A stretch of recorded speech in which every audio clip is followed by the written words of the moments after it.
अगर मैं इस बल्ब को जला देता हूँ तो इसके अंदर क्या उत्पन्न हो जाएगी, ये ट्यूबलाइट है भाई, इससे अंदर क्या लगा होता है, टंगस्टन लगा होता है जो हमारा बल्ब के अंदर लगा होता है। तो चलिए दोस्तों आज की क्लास को हम स्टार्ट करते हैं। जैसे कि मैं आपको पढ़ा रहा था फिजिक्स से मैंने स्टार्ट कर रखा था वैद्युत चैप्टर, यानी कि उससे इंग्लिश में कहते हैं इलेक्ट्रिक चैप्टर। ठीक है, इलेक्ट्रिक चैप्टर बहुत ही अधिक महत्वपूर्ण है। अगर आप एएलपी की तैयारी कर रहे हो या फिर आप कोई सा भी एग्जाम देने जाओगे, आईटीआई से फॉर्म भरोगे, उसमें से आपको 100% है, 100% में से 90% होता है कि आपको क्वेश्चन पूछे ही अवश्य जाएंगे वैद्युत चैप्टर से। तो आपको वैद्युत चैप्टर बहुत ही अधिक कैसे पढ़ना है, बेसिक से पढ़ना है। तो मैं आपको जो बता रहा हूँ दोस्तों, तो बहुत ही छोटी छोटी चीज़ें बता रहा हूँ, बेसिक से बता रहा हूँ, यानी कि एनसीईआरटी बुक से मैं पढ़ के आपको कुछ चीज़ें आपको बता रहा हूँ। ठीक है, जैसे कि चलिए स्टार्ट करते हैं। जैसे मैंने आपको बताया था वैद्युत चैप्टर में कि हमारा प्रतिरोध क्या होता है। प्रतिरोध की मैंने उसके ऊपर 2 वीडियो बहुत ही डिटेल से बनाई हुई थी। प्रतिरोध का मतलब होता है किसी करंट को रोकना, यानी कि वो क्या ब्रेकर का काम करता है, कौन, प्रतिरोध। जिस तरह हमारी गाड़ी के लिए ब्रेक का काम करता है क्या, रोकना, उसी तरह हमारे जो इलेक्ट्रिक है, जो हमारी बहने वाली धारा है, जो इसको भी रोकने का काम कौन करता है, प्रतिरोध करता है। तो प्रतिरोध को मैंने आपको बताया था कि हम किस क्रम में जोड़े सकते हैं, यानी कि प्रतिरोध, यानी कि इंग्लिश बोलते हैं रेजिस्टेंस। रेजिस्टेंस आपने सुना ही होगा ना, इलेक्ट्रिक डिवाइस हो चाहे इलेक्ट्रॉनिक डिवाइस हो, हर जगह आपको प्रतिरोध उसमें लगे मिल जाएंगे। चाहे आप कोई सी भी डिवाइस ले लो, उनके अंदर प्रतिरोध रेजिस्टेंस जरूर लगे रहते हैं, क्योंकि अगर वो नहीं लगे हो रहेंगे तो उसके अंदर हम क्या है, धारा को रोक ही नहीं सकते। धारा मतलब हो जाएगा मेरा करंट को हम रोक ही नहीं सकते हैं। अब चलिए मैंने आपको बताया था प्रतिरोध को कितने तरीके से जोड़ सकते हैं, 2 तरीके से जोड़ सकते हैं। एक जोड़ सकते हैं सीरीज क्रम में और दूसरा जोड़ सकते हैं उसको हम किस में, पैरेलल में। ठीक है, यानी कि श्रेणी क्रम में और समांतर क्रम में, श्रेणी क्रम में और समांतर क्रम में। इससे तो बहुत ही अधिक महत्वपूर्ण है, इससे तो बार बार पूछे जाते हैं। श्रेणी क्रम में जोड़ के बताओ, यानी श्रेणी क्रम में प्रतिरोध को लगा के बताओ, या समांतर क्रम में प्रतिरोध को लगा के दिखाओ। श्रेणी क्रम मैंने आपको बता दिया है, श्रेणी क्रम का फॉर्मूला क्या होता है मेरा, R1 plus R2 plus R3 plus यानी अनंत, यानी इन्फिनिटी। और मेरा समांतर क्रम का फॉर्मूला क्या होता है, ये आप क्या नोट्स अवश्य बना के चलना। समांतर क्रम का फॉर्मूला होता है R1 प्लस क्या होता है इसका, 1/R1 plus 1/R2 plus 1/R3 और इन्फिनिटी, यानी अनंत तक। ठीक है, तो ये दोनों ही हमारे क्या है, अगर श्रेणी क्रम में कहेगा, यानी किसे कहेंगे हम, सीरीज क्रम में कहेगा जोड़ने के लिए, इसे कहेगा पैरेलल क्रम में। किसमें कहेगा, पैरेलल क्रम में, इसे कहेगा सीरीज क्रम में। अगर समांतर क्रम बोलता है तो ये वाला फॉर्मूला यूज करना है, और श्रेणी क्रम बोलता है आपको ये वाला फॉर्मूला यूज करना है। ये भी मैंने आपको बता दिया है। और मैंने इसके आगे बताया था आपको पिछली वीडियो में कि हम बीट स्टोन ब्रिज के बारे में, बीट स्टोन ब्रिज कैसे लगाएं, यानी कि उसके अंदर अगर बहुत ही अधिक महत्वपूर्ण होता है बीट स्टोन ब्रिज में क्या, उसके बीच की लाइन होती है, उसको हमको ख़त्म करना होता है। तो मैंने आपको वही बता दिया, बीट स्टोन ब्रिज। ठीक है, अब आज तो चलिए फिर आज की क्लास में हम स्टार्ट करते हैं ओम का नियम। ये बहुत ही अधिक महत्वपूर्ण होता है ओम का नियम। ठीक है, अगर आपने ओम का नियम नहीं पढ़ा तो फिजिक्स में समझ लीजिए आपने काफ़ी कुछ छोड़ दिया है, क्योंकि ये इतना महत्वपूर्ण होता है। इससे हर एक एग्जाम में, यानी कि मैं बता दूं जहाँ पर साइंस का पैटर्न पूछा जाता है तो ओम का नियम वहाँ पर पूछ ही लिया जाता है। अगर आप एएलपी की तैयारी कर रहे हो, चाहे आप आईटीआई से कोई सा भी फॉर्म भरिए, तो वहाँ पर ओम का नियम से 1 या 2 क्वेश्चन आ ही जाते हैं। और इनकी इलेक्ट्रिक चैप्टर तो बहुत ही अधिक महत्वपूर्ण है। चलिए फिर ओम का नियम क्या है। ओम एक वैज्ञानिक का नाम था, किनका नाम था, वैज्ञानिक का नाम था। उन्होंने बस एक छोटी सी ही बात बोली थी, और वो इतने मतलब उसमें महत्वपूर्ण हो गई। वो बात क्या है, चलिए उन्होंने बात क्या बोली थी, जैसे कि मान लेता हूँ मैं कि ये मेरा क्या है, तार है, यानी कि ये मेरा क्या है, वायर है। इसे क्या कहेंगे, तार कहेंगे, वायर कहेंगे। तो उन्होंने कहा था कि इस तार की ना ही हम क्या बदलेंगे, लंबाई बदलो, ना ही इसकी मोटाई बदलो, ना ही इसकी चौड़ाई बदलो, ना ही इसका तापमान बदलो, तो इसके अंदर बहने वाली धारा और वोल्टेज हमको समान मिलेगा। यानी कि हमारा वोल्टेज और धारा का रेशियो है एकदम समान मिलेगा। वो कैसे मिलेगा, उन्होंने कहा था कि ये हमारा तार है, तो इसके अंदर अगर हम इधर पर कट कर कर एक बल्ब जोड़ देते हैं तो हमको उतने ही वोल्टेज और उतनी धारा के साथ हमारा बल्ब जलेगा जितना कि हम इसको इधर पर कट करके जोड़ देते हैं। यानी कि इसकी अगर कुछ ना बदली जाए तो इसके अंदर मिलने वाली धारा और वोल्टेज हमको समान रेशियो में मिलेगा, चाहे हम कहीं से भी इसके अंदर कट कर कर लाइन में से बल्ब को जोड़ देंगे। अगर ये बताओ, अगर इसका हम मान के चलिए ये क्या है, मेरा तार है, यानी सफेद वायर है, ये वायर नहीं है, यानी कि ये वो नहीं है, तार नहीं है ये, ठीक है। मान लीजिए ये तार ही है वैसे मेरा, और अगर बताओ मैं इसके अंदर बहने वाली धारा अभी कैसी है मेरी, यानी कि वोल्टेज और धारा इसके अंदर समान बह रही है, यानी कि ना ही मैंने इस तार की लंबाई बदली और ना ही इस तार की मैंने मोटाई बदली, ना ही चौड़ाई बदली, तो इसके अंदर मैं कहीं पर भी कट कर कर अपना बल्ब जोड़ लूँगा तो मुझे समान रेशियो के साथ मुझको वोल्टेज और धारा बराबर बराबर मिल जाएगी। चाहे मैं इधर से बल्ब जोड़ूं और चाहे मैं इस कोने से बल्ब जोड़ूं, दोनों जगह से ही मुझको बल्ब की रोशनी समान दिखाई देगी। अगर आप बताओ मुझे कि अगर मैं इसकी, मान लो इतना सा मेरा वायर है, इतना सा, अगर मैं इसकी क्या कर देता हूँ, लंबाई में परिवर्तन कर देता हूँ, फिर देखिए क्या होता है। अगर मैं इसकी इतना सा तार, अगर मैं खींच कर इसकी लंबाई इतनी कर दूं तो आप मुझे बताओ इसके अंदर का क्षेत्रफल बढ़ रहा है या घट रहा है, पहले मुझे आप ये खुद बताइए। आप देखो इसको मैंने खींच कर लंबा किया तो इसके अंदर का जो क्षेत्रफल है वो कैसा हो गया, एकदम कम हो गया। जब कम हो जाएगा इसके अंदर का क्षेत्रफल तो इसके अंदर जो धारा है, जो वोल्टेज है, जो बहुत ही स्लो जाएगा, यानी कम जाएगा। तो इसके अंदर क्या बढ़ जाएगा, प्रतिरोध बढ़ जाएगा। प्रतिरोध बढ़ेगा तो क्या हो जाएगा, यानी कि इसको खींचने से क्या बढ़ जाता है, हमारा प्रतिरोध बढ़ जाता है। प्रतिरोध बढ़ता है तो इसके अंदर उत्पन्न जो हमारी धारा है, वोल्टेज है, जो क्या होता है, इसका रेशियो है जो कम हो जाता है, ठीक है। मान चलिए ये मेरा क्या है, पूरा तार है। अब बताओ, अब मैं इसकी क्या, इसमें परिवर्तित कर देता हूँ, इसको थोड़ा मोटा कर देता हूँ, तो अब बताओ अब क्या होगा भाई मेरे, जब मैंने इसको मोटा कर दिया तो इसके अंदर जो इलेक्ट्रॉन बह रहे हैं जो बहुत ही स्पीड से बहेंगे, यानी कि इलेक्ट्रॉन का मतलब इसके अंदर जो धारा बह रही है, यानी कि लाइट जा रही है, हमारी करंट जा रहा है, जो बहुत ही अच्छे तरीके से जाएगा। और क्या है, इसके अंदर हमको अधिक मात्रा में वोल्टेज और धारा का रेशियो मिल जाएगा, ठीक है। अब मुझे बताओ ये मेरा क्या है, पूरा एक वायर है, यानी कि इधर पे मेरा इतना मोटा वायर है एक, यानी कि एक वायर ही है मेरा, और मैंने इधर पे मैंने इतना मोटा कर लिया और इधर पे मैंने पतला कर लिया। अब मुझे बताइए कि जब मेरा मोटा है जहाँ पर, इधर पे तो ज़्यादा धारा बह, यानी कि मुझे कहाँ से करंट मुझे अधिक मिलेगा, ये मुझे बताएं। करंट मुझे इधर से अधिक मिलेगा या फिर मुझे करंट इधर से अधिक मिलेगा। अब आपको खुद दिमाग लगाना है मुझे आपको कि इसके अंदर ये देखिए इसका एरिया कैसा है, जो बड़ा है यानी कि मोटा है, तो इसके अंदर इलेक्ट्रॉन अधिक मात्रा में क्या है, बहेंगे। अधिक मात्रा में इसके अंदर जब इलेक्ट्रॉन बहेंगे तो मुझे इसके अंदर धारा और वोल्टेज भी अधिक मिलेगी, और इधर पर मुझे कम मिलेगी, क्योंकि मैंने क्या कर दिया, इसमें परिवर्तन कर दिया। तो यही कहा था ओम वैज्ञानिक ने कि किसी भी तार में हम कोई परिवर्तन नहीं करें, तो कहीं से भी हम क्या कर लें, उस कटिया डालकर बल्ब जला लें, हमको समान रेशियो में वोल्टेज और धारा मिलेगी। तो जितना अधिक इसकी ये भाषा महत्वपूर्ण है, उतना ही अधिक इसका फॉर्मूला भी। तो चलिए फॉर्मूला देख लेते हैं इसका। तो दोस्तों ये ओम्स लॉ का क्या है, फॉर्मूला है, यानी कि ओम के नियम का फॉर्मूला क्या है, R बराबर V/I। तो ये आपको कैसे थोड़ा आपको उल्टा दिखाई दे रहा था, तो क्या कर दिया हमने, इसको सीधा कर दिया। यानी कि क्या किया हमने, इसको इसके अंदर क्या हो जाएगा, ये गुणा हो जाएगा, क्या हो जाएगा IR, और ये क्या है बराबर में V, तो क्या हो जाएगा V बराबर IR। तो ये क्या हो गया, हमारा ओम का नियम हो गया। ओम के नियम का क्या हो जाएगा, हमारा फॉर्मूला है, ये बहुत ही अधिक महत्वपूर्ण है, ठीक है।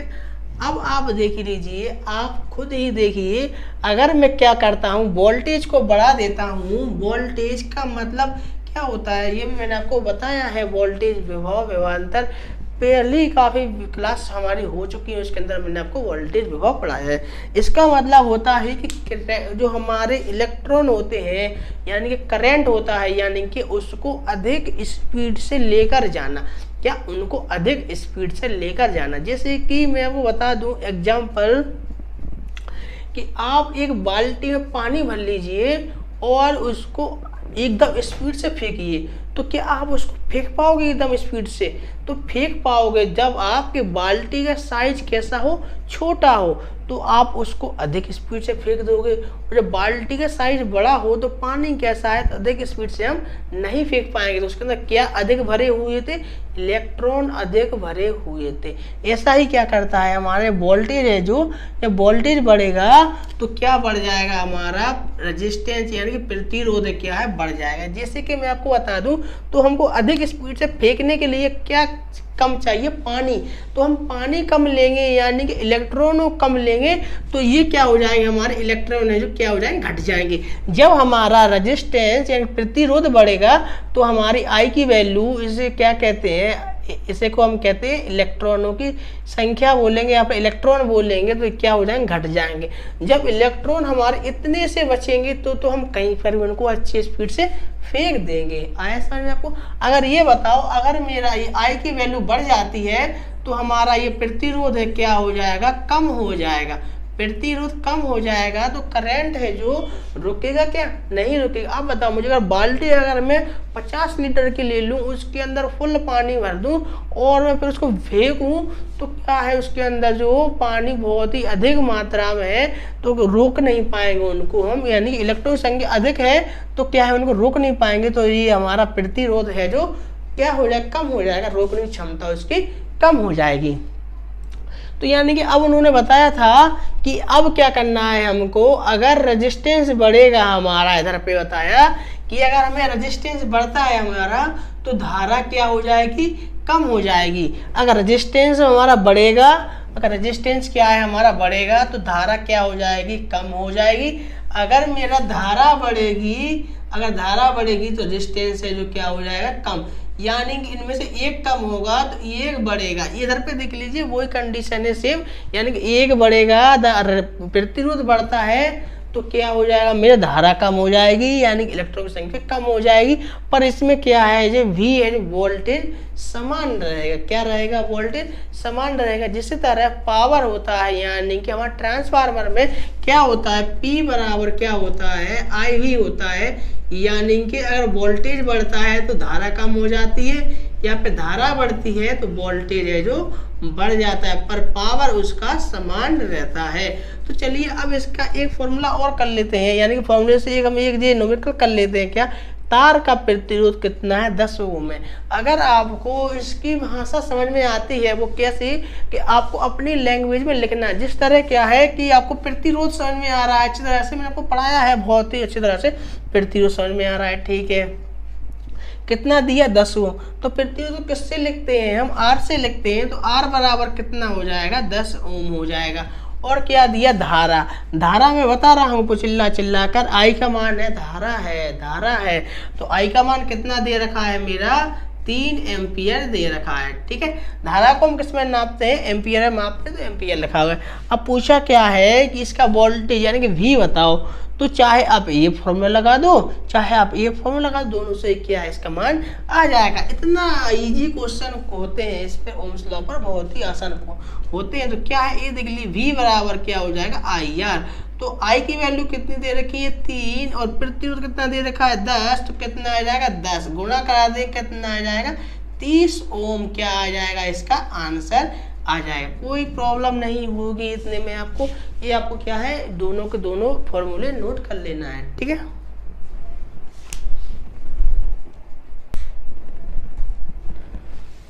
तो चलिए दोस्तों, इसको आप सॉल्व करके बताएं। बिल्कुल ये बहुत ही आसान क्वेश्चन है। जैसे कि ये क्वेश्चन प्रीवियस क्वेश्चन ले रखा है मैंने, और काफ़ी बार ये आया हुआ है।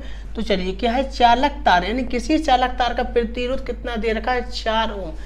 मैंने आपको बताया है कि आप सवाल को पढ़ने से पहले किस पे ध्यान देना चाहिए, आपको उसकी भाषा पर ध्यान देना चाहिए कि आपको भाषा में क्या समझ में आ रहा है और क्या समझ में नहीं आ रहा है। तो प्रतिरोध कितना दे रखा है इसका, 4 ओम दे रखा है। तो प्रतिरोध पढ़ाया है मैंने, आर है जो, इससे क्या बोलते हैं प्रतिरोध कितना है मेरा 4 ओम, ठीक है। और इससे 5 एम्पियर की धारा, 5 एम्पियर की धारा जा रही है। धारा किससे दिखाते हैं, आई से दिखाते हैं। 5 एम्पियर की क्या जा रही है, धारा जा रही है। तो क्या बताना है, भी बताना है, यानी कि वोल्टेज इसका क्या करना है, आपको बताना है। तो आपको फॉर्मूला क्या लगा देना है, बताया था मैंने आपको, V बराबर आई आर। क्या होता है, ये ओम्स लॉ का फॉर्मूला होता है। और पावर का फॉर्मूला क्या होता है, पावर का फॉर्मूला और जान लीजिए। पावर का फॉर्मूला होता है V बराबर आई वी, यानी कि इसमें क्या होता है, वोल्टेज बढ़ाएंगे तो धारा क्या हो जाएगी, घट जाएगी। अगर धारा बढ़ाएंगे तो वोल्टेज घट जाएगा। यानी कि अगर आपने देखा होगा ट्रांसफार्मर है जो क्या करता है, हमेशा ट्रांसफार्मर है जो अपनी पावर को क्या करता है, कांस्टेंट रखता है, यानी कि ना उसे बढ़ने देता है ना ही घटने देता है। यानी कि अगर उससे कहेंगे भाई ट्रांसफार्मर के वोल्टेज बढ़ाओ वोल्टेज, तो वोल्टेज बढ़ा देगा पर वो धारा क्या कर देगा, कम कर देगा, यानी इलेक्ट्रॉनिक संख्या क्या कर देगा, कम कर देगा। अगर उससे कहेंगे भाई धारा बढ़ाओ धारा, यानी कि इलेक्ट्रॉनिक संख्या बढ़ा दो, तो क्या कर देगा, वो वोल्टेज को कम कर देगा, यानी कि इसे कांस्टेंट रखेगा और इसको घटाएगा और बढ़ाएगा। आगे इस तरह आपको ये ट्रांसफार्मर के लिए और ये ओम्स का फॉर्मूला है, ठीक है। दोनों ही आपको बहुत ही अधिक महत्वपूर्ण है। तो आपको पता है कि आपको आर की वैल्यू कितनी दे रखी है, मेरी 4 दे रखी है, और आई की वैल्यू कितनी दे रखी है 5। क्या हो जाएगा मेरा 4 गुणा 5, 5 को 20 ओम। ये 20 ओम तो आपको लिखना बहुत ही जरूरी है, यानी ओम लगाना बहुत ही जरूरी है। तो आंसर क्या आ गया इसका, 20 ओम आ गया। अगर सवाल आपको इस पे दे दिया जाए कि एक बल्ब है जो, क्या एक बल्ब है,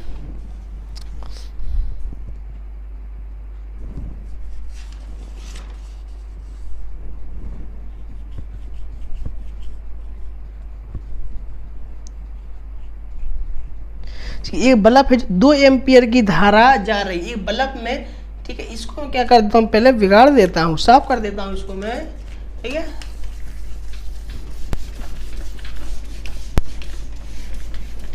एक बल्ब है जिसके अंदर 2 एम्पियर की क्या जा रही है, धारा जा रही है। तो धारा मतलब क्या हो जाएगा, ये आई जा रही है, 2 एम्पियर की धारा जा रही है, और बल्ब 110 वोल्ट पर जल रहा है। बल्ब है जो कितनी वोल्ट पर जल रहा है, 110 वोल्ट पर जल रहा है। तो भी तो ज्ञात करना क्या है, इसकी पावर निकालो।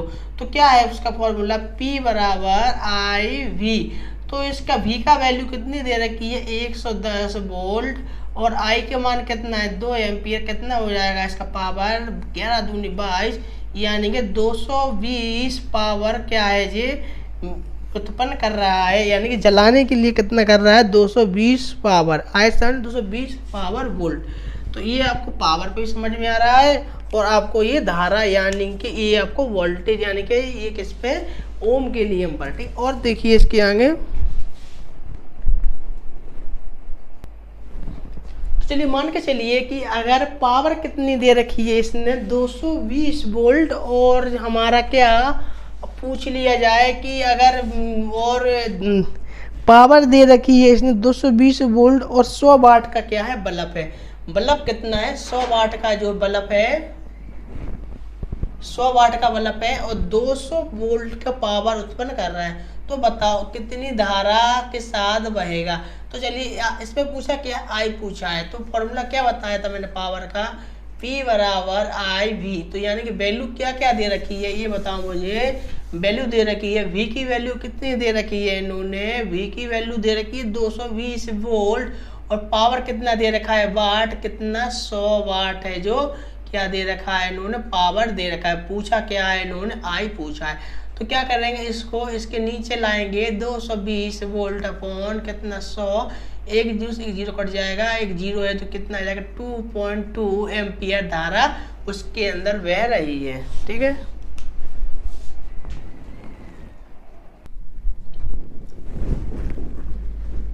तो चलिए दोस्तों हेडिंग डाल लीजिए अब, क्या धारा के उसमें प्रभाव, यानी कि धारा जब बहेगी तो कुछ ना कुछ उसकी ऊष्मा उत्पन्न जरूर करेगी, यानी जब धारा बहती है तो थोड़ी बहुत तो ऊष्मा उत्पन्न होती है। जिस तरह देखा होगा आपने कि हमारे जब तारों में यानी कि वायर के अंदर धारा बहती है तो एक समय क्या होता है, गर्म हो जाता है, क्योंकि उसके अंदर कुछ ना कुछ धारा के साथ साथ ऊष्मा उत्पन्न अवश्य होगी। चाहे हम देखा होगा आपने पंखा चला लो, उसके अंदर धारा जब बहेगी तो वो भी क्या हमारा गर्म हो जाएगा, और चाहे हमारा बल्ब के अंदर धारा जाती है तो वो भी हमारा क्या हो जाता है, गर्म हो जाता है। तो चलिए थोड़ा आप बल्ब के बारे में देख लेते हैं।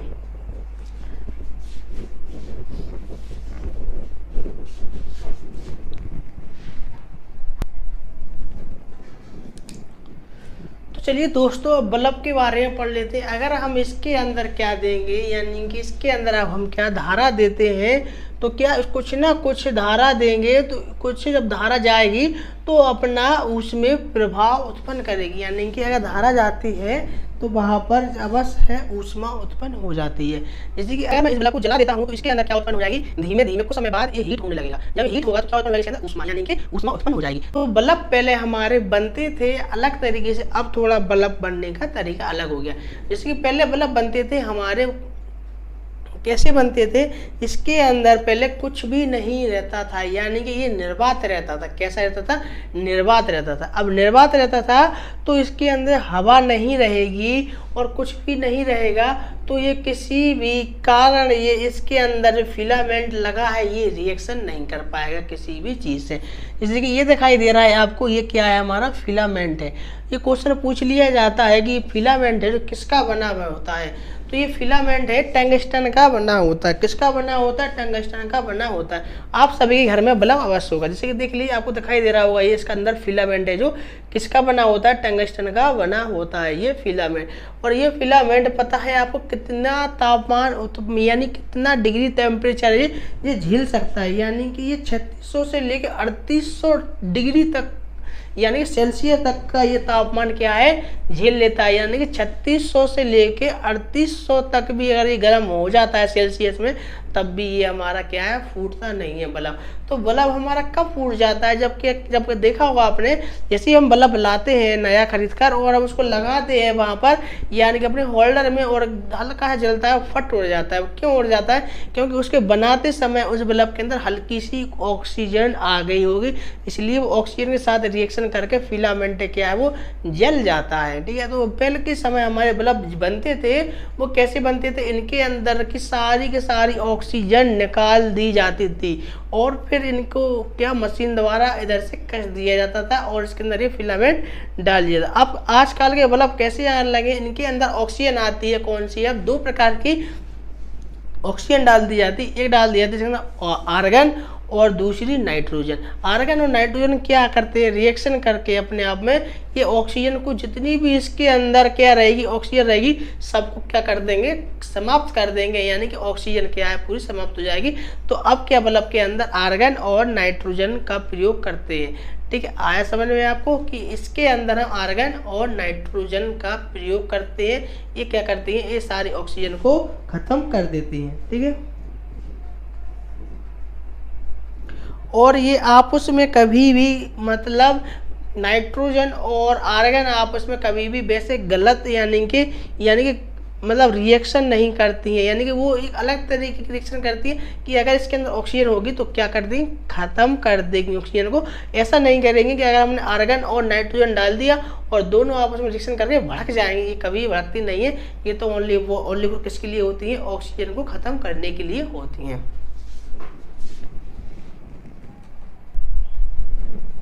तो 85% क्या भर देते हैं इसके अंदर, हम आर्गन भर देते हैं और 25% क्या भर देते हैं, नाइट्रोजन भर देते हैं। कितनी भरते हैं आर्गन, इसके अंदर हम आर्गन भरते हैं 85% और नाइट्रोजन भरते हैं N2 कितनी भरते हैं, 15%, यानी 25%।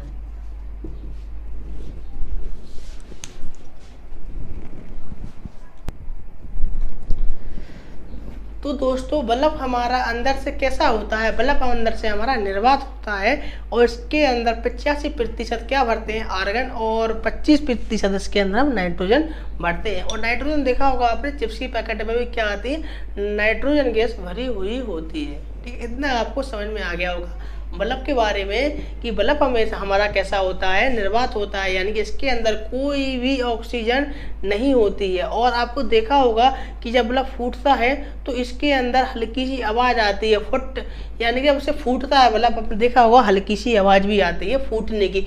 वो आवाज़ क्यों आती है ये और जान लीजिए, क्योंकि इसके अंदर तो कोई ऑक्सीजन है नहीं है, ना ही किसी प्रकार का कोई ऑक्सीजन नहीं है, यानी कि इसके अगल बगल क्या उपस्थित है भाई, इसके अगल बगल क्या उपस्थित है, जो है हवा। इसके अगल बगल क्या उपस्थित है, हवा उपस्थित है इस बल्ब के अगल बगल। तो अंदर तो निर्वात है, अंदर कुछ भी नहीं है, निर्वात खाली है, ओनली फॉर खाली। ठीक है, जब ये बल्ब फूटता है हमारा, तो ये क्या है, हवा है जो इसको अंदर की वो ढकेल रही है इसको। और जब ये फूटेगा तो सारी की सारी हवा एकदम स्पीड से चली जाएंगी इसके अंदर, और चली जाएंगी और आपस में क्या हो जाएगी, टकरा जाएगी। और टकराने की आवाज़ आती है हमको, फुट आवाज़ आती है। इसलिए कहते हैं कि बल्ब फूटने के बाद कौन सी आवाज़ आती है हमको, जो हमारी हवा है जो एकदम टकरा जाती है अंदर जाकर, तभी हमको आवाज़ आती है। ठीक है, तो बल्ब हमारा कैसा होता है, निर्वात होता है। 85% आर्गन भरते हैं और 25% नाइट्रोजन भरते हैं। इसकी फिलामेंट होता है ये 3600 से लेकर 3800 तक, यानी कि 3600 डिग्री सेल्सियस तक से लेकर 3800 डिग्री सेल्सियस तक ये क्या करते थे, तापमान को बर्दाश्त कर सकता है। ये बहुत ही महत्वपूर्ण क्वेश्चन है कि ये फिलामेंट कितने तक का डिग्री का तापमान मतलब वो कर सकता है, यानी। ठीक है, आप चलिए और देख लेते हैं, आप किसके बारे में, आप ट्यूबलाइट के बारे में देख लेते हैं। और आपको एलईडी बल्ब के बारे में किसमें कहाँ पढ़ना है आपको, वो पढ़ना है आपको मॉडर्न फिजिक्स में। तो अभी आपको उसके बारे में नहीं पढ़ना है, मॉडर्न फिजिक्स में उसकी बात करेंगे जो आजकल चल रहे हैं एलईडी बल्ब। ठीक है, बहुत ही अच्छे होते हैं जो।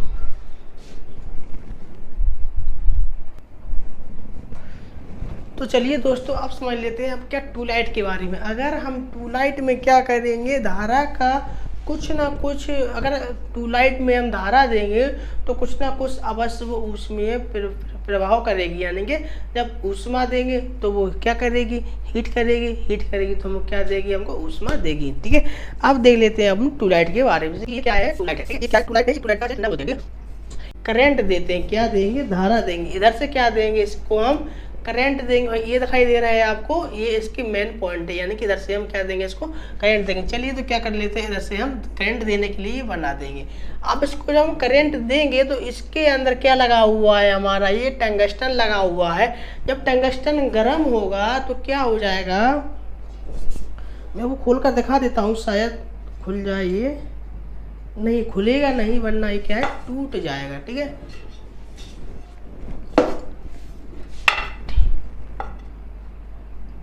खुलेगा नहीं। ठीक है, तो इसके अंदर क्या लगा हुआ है, टंगस्टन लगा हुआ है। अब क्या है, और इसके अंदर आपको क्या लेप लगा दिया जाता है, बोरियम परा ऑक्साइड का लेप लगा दिया जाता है।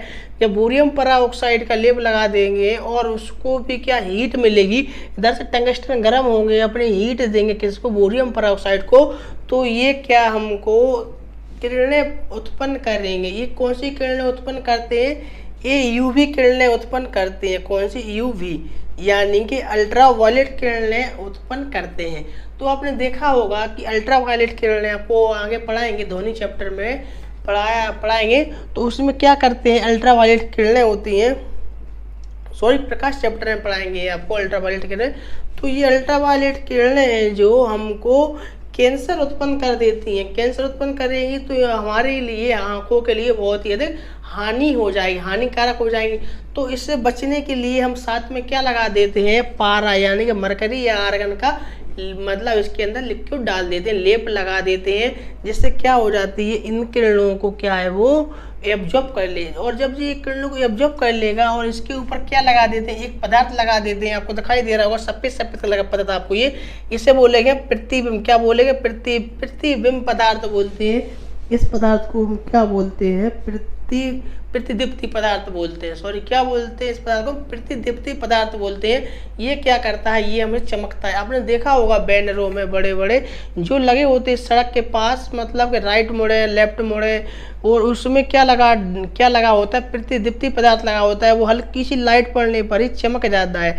जब ये किरणें निकलेंगी, अल्ट्रावायलेट किरणें निकलेगी, और पराऑक्साइड किरणों क्या, ये हमारा यानी कि पारा और आर्गन क्या करता है, इसको कंट्रोल कर देता है। और ये कंट्रोल करेंगे तो इसके ऊपर एक लेप लगा देंगे हल्का सा, ऐसे क्या मिलेगा, इनकी रोशनी मिलेगी, तो ये क्या हो जाएगा, चमकने लगेगा। कौन चमकने लगेगा भाई, मेरा ये प्रतिदीप्ति पदार्थ होता है, ये चमकने लगता है और हमको सफेद उजीला देने लगता है। तो आपको हल्का फुल्का समझ में आ रहा होगा कि टूलाइट है हमारी, इसके अंदर क्या लगा होता है, टंगस्टन की छड़ लगी होती है। जब ये गर्म करती है तो ये क्या हो जाती है, यानी कि अल्ट्रावायलेट किरणें छोड़ती है, यानी कि यूवी किरणें छोड़ेंगी। अब यूवी किरणों को क्या करेंगे, हम खत्म करेंगे, यानी कि ठीक है। तो आपको इतना समझ में आ रहा है कि हम बोरियम पेरोक्साइड की क्या लगा देते हैं, इसके ऊपर लेप लगाते हैं। बोरियम पेरोक्साइड को जब हीट मिलती है तो ये अल्ट्रावायलेट किरणें हैं जो क्या कर देती हैं, छोड़ देती हैं। अल्ट्रावायलेट किरणें छोड़ेंगी तो हमारे लिए बहुत ही हानिकारक होती है, हमारी आंखों के लिए कैंसर उत्पन्न भी कर सकती हैं। तो इससे बचने के लिए क्या करते हैं, हम HG यानी कि पारा और आर्गन का उपयोग करते हैं। अब आजकल की ट्यूबलाइटें जो आ चुकी हैं, अब वो LED ट्यूबलाइटें आ चुकी हैं प्लास्टिक वाली। अब इनका जो मतलब चलन है ख़त्म होता जा रहा है धीमे धीमे। और जब ये यानी कि इससे निकलने वाली जो मतलब ख़राब किरणें हैं इसको एब्जॉर्ब कर लेती हैं। और अब ये थोड़ी बहुत क्या है, इसके ऊपर अब हम प्रतिदीप्ति पदार्थ लगा देते हैं सफ़ेद कलर का, और इसको हल्की सी भी लाइट देंगे तो क्या हो जाएगा, चमकने लगता है। तो आपको बल्ब और ट्यूबलाइट के बारे में अच्छा खासा समझ में आया होगा। अब देखते हैं, चलिए हीटर के बारे में, ठीक है।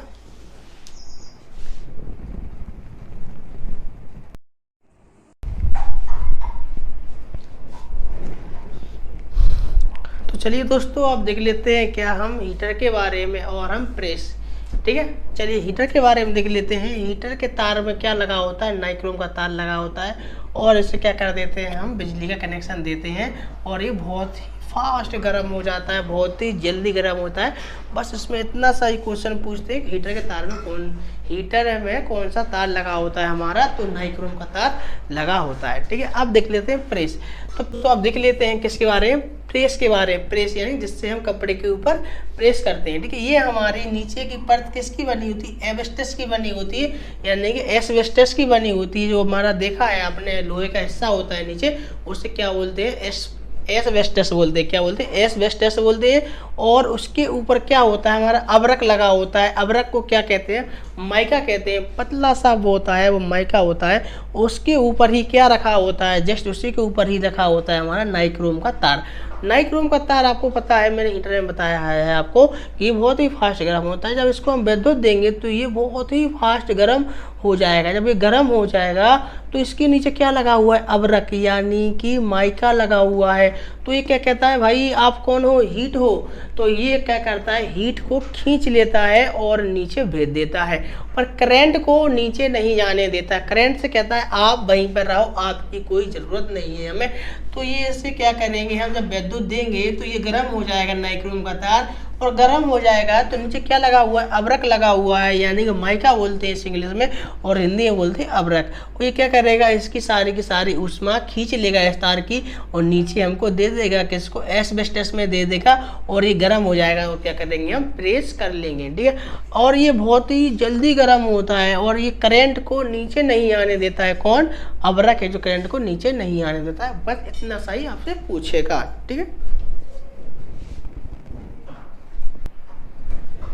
तो चलिए अब हीट का फॉर्मूला और देख लेते हैं। इसको क्या कर देते हैं, साफ कर देते हैं। हीट का फॉर्मूला क्या होता है मेरा,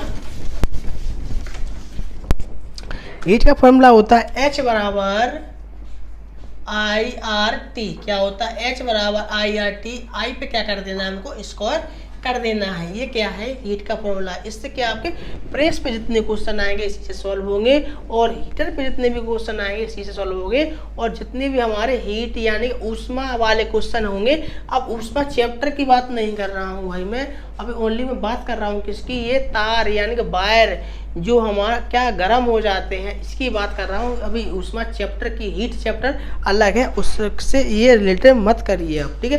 जैसे कि बोल दिया जाए कि क्या, तो चलिए इस क्वेश्चन को सॉल्व करिए। क्या एक हीटर है, क्या हमारा हीटर है जो इसका प्रतिरोध कितना है, 10 ओम है। इसमें 5 एम्पियर की धारा क्या है देते हैं, वो भी कितने मिनट तक, 30 मिनट तक देते हैं। तो बताइए हीटर कितना गर्म होगा। ये क्वेश्चन है जो अभी हमारा प्रीवियस क्वेश्चन है, पूछे जा चुका है। ये क्वेश्चन में हमारा क्या है, हीटर का प्रतिरोध 10 ओम है, इसमें 5 एम्पियर की धारा देते हैं, 30 मिनट तक जाती है।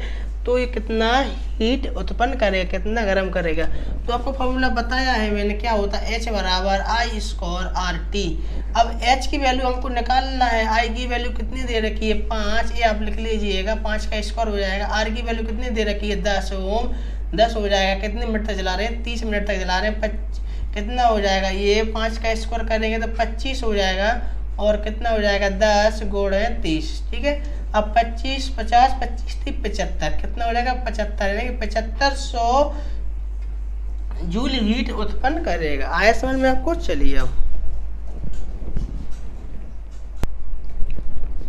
तो दोस्तों मैंने आपको ओम के नियम का फॉर्मूला बताया था। तो क्या बताया था मैंने आपको, V बराबर क्या होता है IR। अब देखिए इसको हम 3 कंडीशन में लिख सकते हैं और 3 कंडीशन में ही पूछा जा सकता है, बहुत ही अधिक महत्वपूर्ण है।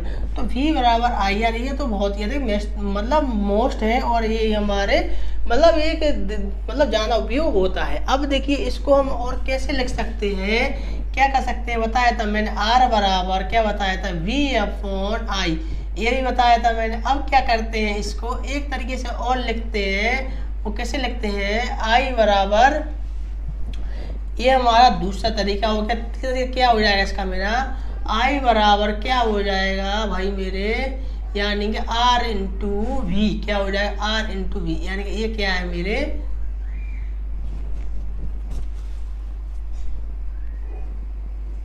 सॉरी ये क्या हो जाएगा I बराबर V/R हो जाएगा। क्या हो जाएगा, ये मेरे तीनों कंडीशन में ओम के नियम के फॉर्मूले लिख चुके हैं, जो कि ये बहुत ही अधिक महत्वपूर्ण है, और ये भी महत्वपूर्ण है। इससे बहुत ही कम भी क्वेश्चन पूछे जा सकते हैं। तो इसे क्वेश्चन कब पूछेंगे, इनका यह मान दूसरे क्वेश्चन में रखवा दे। जैसे कि आपको बताया था मैंने, हीट का फॉर्मूला क्या बताया था, I स्क्वायर आर टी, ये बताया था मैंने। अब बताओ, बोल दिया जाए उसने कि अगर और अंदर डीपली जाके पूछ दिया है कि इसका आई का मान रखिए, तो आई का मान क्या है भाई मेरे, ये देखिए ये क्या है, आई का मान है। तो चलिए क्या करेंगे, इस आई की वैल्यू को रखेंगे। आई की वैल्यू ये रही और आर की वैल्यू हमारी ये रही।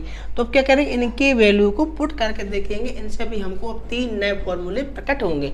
बस आपको क्या है, साथ में चलना है मेरे साथ। एच बराबर क्या है, आई की वैल्यू क्या है मेरी V/R, तो क्या हो जाएगी भाई मेरे V square/ R square into R और T। अब आपको इतना कोई प्रॉब्लम नहीं होना चाहिए।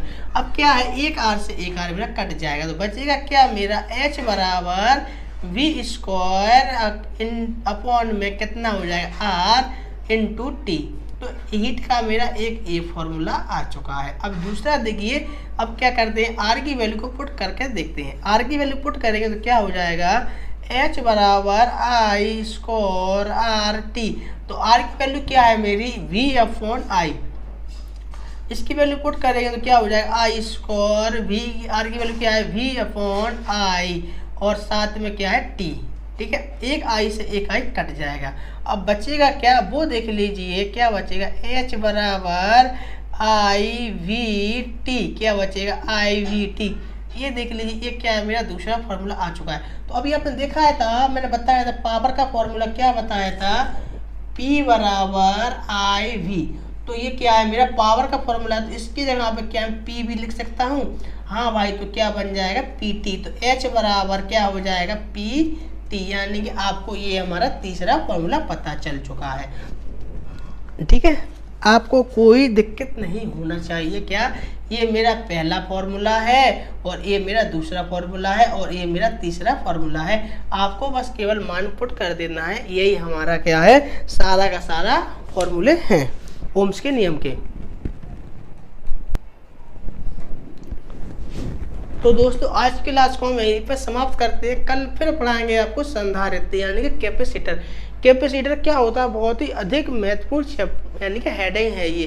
कैपेसिटर आपने देखा होगा पंखों में लगे होते हैं हमारे कैपेसिटर, मोटरों में लगे होते हैं कैपेसिटर, सेल होते हैं वो मोटर के सफ़ेद कलर के होते हैं, उन्हीं को हम कैपेसिटर बोलते हैं। पंखों में लगे होते हैं सफ़ेद कलर के सेल, उन्हीं को हम कैपेसिटर बोलते हैं, यानी कि क्या बोलते हैं हिंदी में संधारित्र, ठीक है। तो दोस्तों मिलते हैं फिर अगली क्लास में।